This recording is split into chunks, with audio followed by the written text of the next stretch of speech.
I'm Jay Lagemann, and this is one of my sculptures. It's called The Dance, and it's obviously Matisse, because he's the one who painted this many years ago, 100 years ago, and I remember seeing it as a kid in the Museum of Modern Art in New York, and thinking it was really pretty cool. I made a small version back in 2001, and I started this in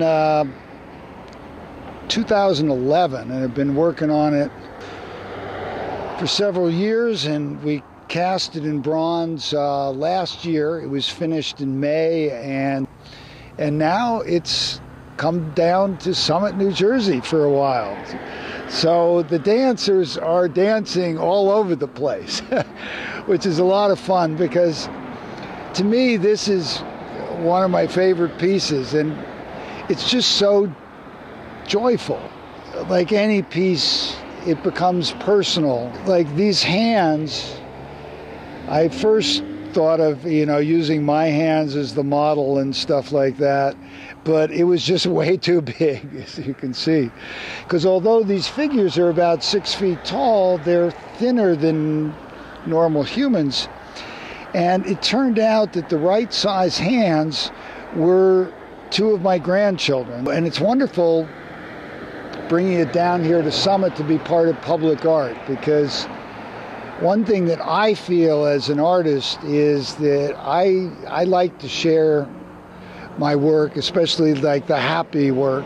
My best known piece is up on Martha's Vineyard in Menemsha. It's called the Swordfish Harpooner. It's an 18-foot tall sculpture. It's been there 21 years now, and it was put up for the tricentennial of our town. And it's wonderful because it's right there where everybody can see it. I know I've been driving around Summit a little bit, and every once in a while you see a cool piece of art. And having a rotating thing like this, I think it's a great idea, because you may not like this piece, but next year there's going to be something else which hopefully you like that, and you don't have to like each piece of art. I mean, to learn something from it.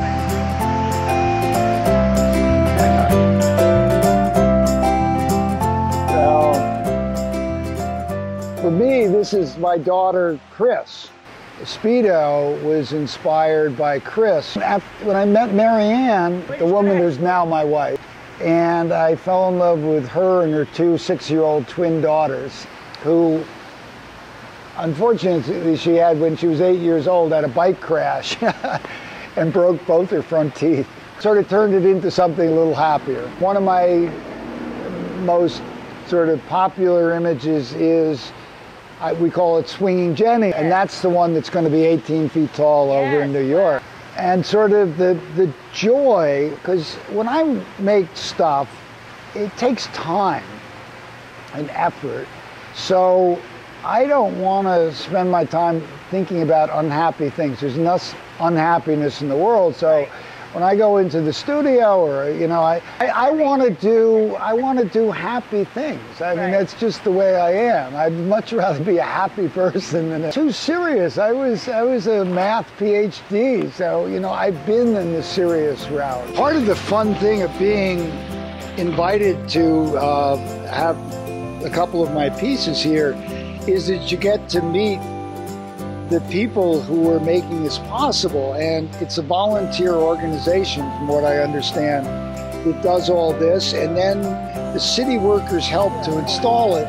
And it's been so much fun getting to know some of these city workers. We're working all this morning, and they're having a lot of fun with this too. I'm very pleased and proud to be part of this public art program.